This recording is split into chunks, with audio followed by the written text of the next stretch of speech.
On était trois aveugles et moi j'étais le seul sourd de la classe. Ça vous permettait de décupler vos autres sens. C'est ça. Alors bonjour à tous. Je voulais partager ce petit moment avec vous parce que, comme vous le savez, on crée des sessions de formation et tout le baratin, mais on n'est pas là pour ça. J'ai eu un coup de téléphone de monsieur Sébastien qui m'a contacté, tout d'abord par mail, pour savoir s'il pouvait éventuellement participer à l'une de nos sessions. Et il m'a demandé s'il le pouvait parce que justement il est en situation de handicap. Et ça lui tient à cœur de partager son parcours, tout simplement en vidéo. Et du coup, j'aimerais vous le laisser se présenter à vous et raconter son histoire parce que vraiment, elle est super belle. J'en dirai pas plus, on n'est pas là pour parler de moi, mais surtout de toi, Sébastien. C'est Jérémy. Avec grand plaisir. Alors du coup, dis-nous d'où tu viens, parle-nous de ton parcours et surtout son parcours donnera énormément d'espoir à pas mal de gens et puis surtout du courage. Donc voilà. Merci. Donc je viens de la région d'Alsace, tout simplement du Haut-Rhin, 68. Donc je m'appelle Sébastien déjà et j'ai 45 ans. Je suis sourd de naissance. Donc, sourd ne veut pas dire muet, comme on dit souvent. Le problème, c'est que quand il y a plusieurs personnes autour de moi, je ne peux pas comprendre parce que je n'arrive pas à lire sur les lèvres. Donc aujourd'hui, comme Jérémy l'a dit, j'avais vu cette formation qui était très intéressante pour moi, très intéressante pour ma société aussi, parce que j'ai une société de rénovation, construction du bâtiment, où j'emploie aussi des personnes qui sont du même domaine que moi, donc en handicap de surdité. Et bien sûr, j'ai mon fils, le grand qui est entendant, qui est dans ma société. Donc j'avais peur au début de ne pas pouvoir suivre cette formation. Pourquoi? Parce que je me suis dit, si on était plusieurs personnes, j'arriverais pas à lire sur les lèvres, etc. C'était un peu compliqué, un peu gênant d'avoir des regards un peu différents. Donc j'ai demandé à Jérémy si c'était possible. Et Jérémy m'a tout à fait répondu clairement, aucun souci, on n'était pas nombreux, on était 8 je crois. 6. 6 pardon, 6. Et donc c'était très agréable parce qu'en fait j'étais à bout de table, on était 6 autour de moi et chacun faisait attention. Jérémy, en tant que formateur, je le félicite parce que c'est un gars super sympa, super attention, il a une attention rigolote et puis il a sa façon de s'exprimer, donc pour moi je me suis senti rassuré. Et donc des 6 autres personnes qui étaient en formation m'ont fait aussi attention à moi en fait, quoi. Ils ont regardé quand je parlais, tout, donc je me suis senti rassuré. Donc c'est vrai que c'est pas toujours facile pour moi de parler de cela, mais donc, comme je disais que je suis né sourd, on a découvert vers l'âge de 3 ans que j'étais sourd. Je parle il y a 45 ans en arrière. Donc vous imaginez 45 ans en arrière, des technologies comme aujourd'hui, on ne peut pas détecter qu'un enfant est sourd à la naissance avec les nouveaux appareils. Il y a 45 ans en arrière, c'était un peu compliqué. Donc quand mes parents ont su que j'étais sourd, c'était un peu un choc, parce que c'est vrai qu'à l'époque, en général, quand on avait un handicap, c'était tout de suite placé dans des foyers, pas des foyers, mais des écoles spécialisées, et donc voilà, c'était un peu compliqué pour mes parents. Donc le choix de mes parents, c'était surtout le choix de ma mère qui disait que malgré mon handicap, tu peux faire, comment dire ça, Tout ce que tu veux en fait. Voilà, c'est ça. C'est que c'est pas parce qu'il y a un handicap que forcément on est obligé d'être dans un centre. Donc mes parents, ma maman m'a mis dans une école entendante. Donc c'est vrai que c'était pas facile pour moi. Pourquoi? Parce que il y avait la moquerie des gens, les regards des gens. Je me sentais renfermé parce que forcément je n'entendais pas, donc j'étais dans mon monde à moi. Et jusqu'à un certain âge, il va dire jusqu'à 9 ans à peu près, où j'ai arrivé à un certain niveau d'école où on était à 20 élèves et voilà, je ne pouvais plus lire sur les lèvres, c'était compliqué. Je me sentais renfermé en moi-même parce que être 8 heures en classe et à rester comme ça et ne pas comprendre, c'est fou, quoi.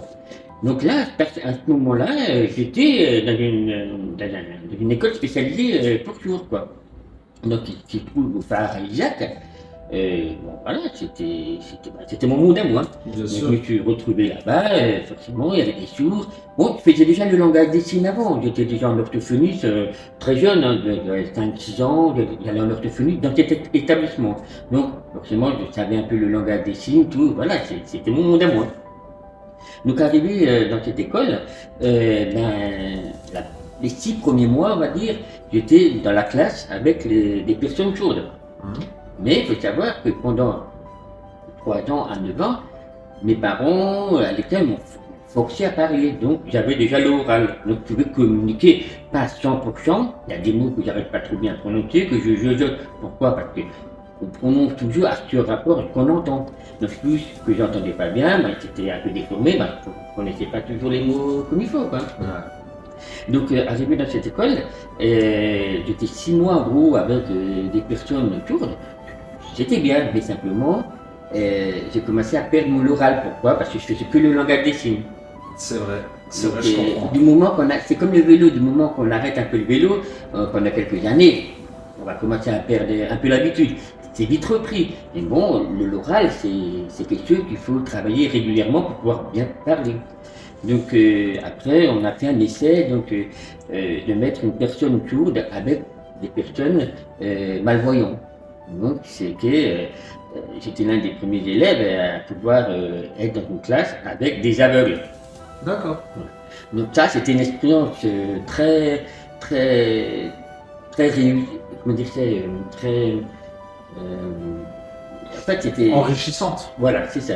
C'était une expérience où on était 3 aveugles et moi j'étais le seul sourd de la classe. Mais par contre, vu qu'on était 3, j'avais un lit sur les lèvres. D'accord. Et eux, en fait, du coup, en fait, ça vous permettait de décupler vos autres sens C'est ça, aux uns comme aux autres. c'est ça. D'accord. Voilà. Bah, je trouve quand Et même que c'est un puis- concept. Et petit à petit, d'autres personnes sourdes qui arrivaient à parler ont intégré la classe. Et je me suis retrouvé à peu près à 8 élèves, quelque chose comme ça. Et c'était quelque chose de faramineux. C'était Bah, ouais. non seulement je pouvais garder mon oral, je pouvais garder mon langage des signes parce que c'était mon monde à moi, c'était mes amis, tout ça était sourd. Et voilà. Et à partir de l'âge de 14 ans, j'ai commencé à travailler en tant que menuisier. Et puis voilà, donc j'ai fait mon parcours en tant que menuisier, j'ai grandi, je suis rentré dans l'aviative. Par contre, le problème de l'aviative, on revient toujours au même point qu'aujourd'hui. Quand vous avez un handicap, la société a du mal à vous accepter. Je pense que du coup, tu as dû ressentir plusieurs fois où en fait, À tout chaque fois, j'étais simplement, rejeté. le fait de te catégoriser en fait, et toi, tu le prenais comme un rejet en fait. Exactement. Donc, je faisais des efforts pour la société, mais la société ne me laissait pas de chance. Donc, j'étais chaque fois bloqué. Bon, j'ai trouvé du travail, mais difficilement. J'ai commencé à l'usine, etc. Et c'est vrai que c'était dur pour moi.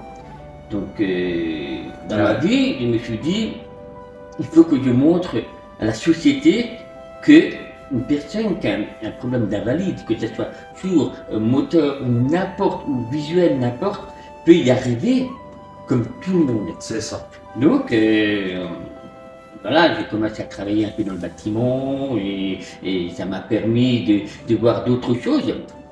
Et donc, au décès de mon deuxième papa, il y a 8 ans, j'ai tout simplement décidé de lui faire un hommage. Donc, cet hommage, c'était de créer ma propre entreprise. Une propre entreprise de rénovation, de construction, parce que mon deuxième papa m'a tout appris. Que ce soit le caractère, le caractère. C'est bref, il m'a donné sa passion, donc il me disait toujours, tu peux y arriver, tu as les capacités, fais-le. Et donc, au décès de mon deuxième papa, j'ai créé cette entreprise, la mémoire, et j'ai commencé donc, à prendre des personnes du même domaine que moi, mais des personnes sourdes, pour montrer à la société que, malgré mon handicap, j'ai réussi à créer une entreprise, j'ai réussi à faire un parcours qu'aujourd'hui, ben, j'ai une fierté parce que ça fait maintenant presque 8 ans que j'ai l'entreprise. J'ai des personnes à mobile réduit dans mon entreprise. Et ça permet de montrer à la société extérieure un regard différent sur l'handicap. Surtout de dire, mais ils sont fous, mais ils ne comprennent rien. Non, non, non, non, non, non. Au contraire, on a des capacités qui sont évoluées plus que d'autres personnes. Décuplé. On n'entend pas peut-être, mais on peut être plus attention visuellement. On a des choses qu'on peut comprendre plus facilement. Et aujourd'hui, je suis fier d'avoir cette société, de pouvoir employer des personnes du même monde que moi pour montrer à la société de quoi on est capable. Et donc, avec cette formation aujourd'hui que Jérémy m'a fourni, m'a appris, c'est quelque chose en plus que je vais pouvoir apprendre à mes ouvriers, hein, pour pouvoir réaliser et que les gens peuvent dire, mais ah ben oui, mais c'est vrai qu'une personne à mobile réduite ou avec un handicap, eh ben, est capable de faire autant qu'une personne entendante. Totalement. C'est totalement. Donc aujourd'hui, c'est une fierté, et puis j'espère que dans l'avenir, ma société va pouvoir s'agrandir avec peut-être différents handicaps. Mais pas forcément avec un handicap de surdité, mais avec un membre réduit ou n'importe, parce que je suis sûr qu'on est capable de faire autant. C'est une image que j'ai envie de mettre en avant parce que j'ai souffert pendant mon adolescence, la moquerie des gens, le rabattement des gens, les regards, les remarques. Donc, ça m'a blessé. Et aujourd'hui, plus rien ne me touche en fait. Parce que les gens vont me dire quelque chose de mal à rapport à mon handicap. Je vais leur dire, vous savez, regardez où je suis aujourd'hui. C'est ça. Tout simplement. Vous m'avez peut-être abaissé à une certaine époque, mais aujourd'hui j'ai une fierté. Et ma fierté, je la tiens. Elle est réelle. Elle est réelle. Comme on dit, elle est réelle. Donc j'encourage beaucoup de personnes avec un handicap de pouvoir travailler, de montrer leurs capacités surtout, et de essayer de contacter, comme par exemple Jérémy qui fait des formations avec un accueil chaleureux, diplomate, et puis voilà, c'est franchement Jérémy, franchement chapeau. Merci beaucoup. C'est surtout chapeau à toi, parce que beaucoup se reposent sur leur laurier, comme on dit, et toi, t'as jamais cessé en fait d'aller de l'avant. Non, je veux toujours montrer peut-être plus. Je voulais pousser mes capacités, et c'est mon but, c'est montrer du cas où je peux y arriver. Il y a certains niveaux que j'ai peut-être calé, mais aujourd'hui je sais que je peux avancer, et plus que j'avance, plus je suis fier de mon handicap, et je suis fier d'être là. D'être ce que tu es, tout simplement. Donc c'est ça qui est magnifique, vous voyez, c'est incroyable. Sébastien m'a demandé de faire cette vidéo. Moi ayant eu également un frère handicapé, bien sûr j'en parle au passé, les choses de la vie font que, mais donc mon frère avait 8 ans de plus que moi, j'ai énormément, vraiment ça a été ma leçon de vie. Certaines personnes se plaignent ou alors font des crises de nerfs pour une tache sur une paire de baskets ou quoi. Des fois, on n'a pas besoin de nous faire la morale pour comprendre quelles sont les vraies choses, les vraies réactions qu'on doit avoir. Et donc moi, ça me tenait à cœur de t'accueillir. Quand ma femme m'a expliqué ton cas, j'ai dit mais je veux avec grande fierté. Alors bien évidemment, j'ai fait en sorte de m'adapter et puis de faire en sorte qu'il n'y ait pas grand monde, pour que tu puisses te sentir autant pleinement accueilli, que tu ressentes toute l'attention que toute personne en fait peut ressentir. Je ne me suis pas focalisé spécialement sur toi par rapport aux autres, comme je ne me suis pas focalisé, j'ai pas montré aux autres qu'ils étaient autant importants que toi. J'ai fait en sorte vraiment parce que c'est le cas, tu es une personne parmi les autres en fait. C'est simplement ça. Et moi ça me tenait à cœur de t'accueillir, ça me tenait à cœur que tu puisses t'exprimer sur ce sujet. C'est très très très important. qu'on soit atteint d'un handicap ou pas, parce que certaines personnes sont aussi stigmatisées par quelque chose de physique, pas forcément un handicap, mais par un surpoids, par d'autres choses. Il y a tellement de mauvais jugements sur plein de sortes de choses que du coup, non, il faut les mettre en avant. Il faut prouver que normalement, on ne doit pas le prouver. On ne doit pas le prouver, non. Normalement, on ne doit pas le prouver. Mais malheureusement, voilà, certaines situations font que de temps en temps, on a l'impression de devoir donner double par rapport aux autres. Mais tout ça, en fait, tu as montré tout simplement que tu valais autant que n'importe qui, que tu étais autant capable que n'importe qui, et que tu réussissais autant que n'importe qui. Et ça, c'est magnifique. Je suis sûr qu'il y en a autant d'autres personnes avec un handicap qui peuvent faire pareil que vous. Totalement. Totalement. Je ne suis pas le seul et je pense qu'il faut avoir un déclic, un courage de montrer, de dire, de combattre en fait.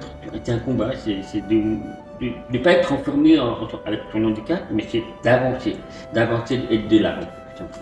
C'est ça. Donc voilà, Sébastien, c'est vraiment une source. Et puis j'espère que ça donnera le courage à d'autres. Et puis surtout à aller de l'avant, tout simplement. Donc comme lui l'a fait de par son éducation et puis de par sa force, tout simplement. Donc grande félicitations à toi, Sébastien, ça m'a fait super plaisir. À bientôt. Merci encore. Mais avec grand plaisir. Et bon courage à tous.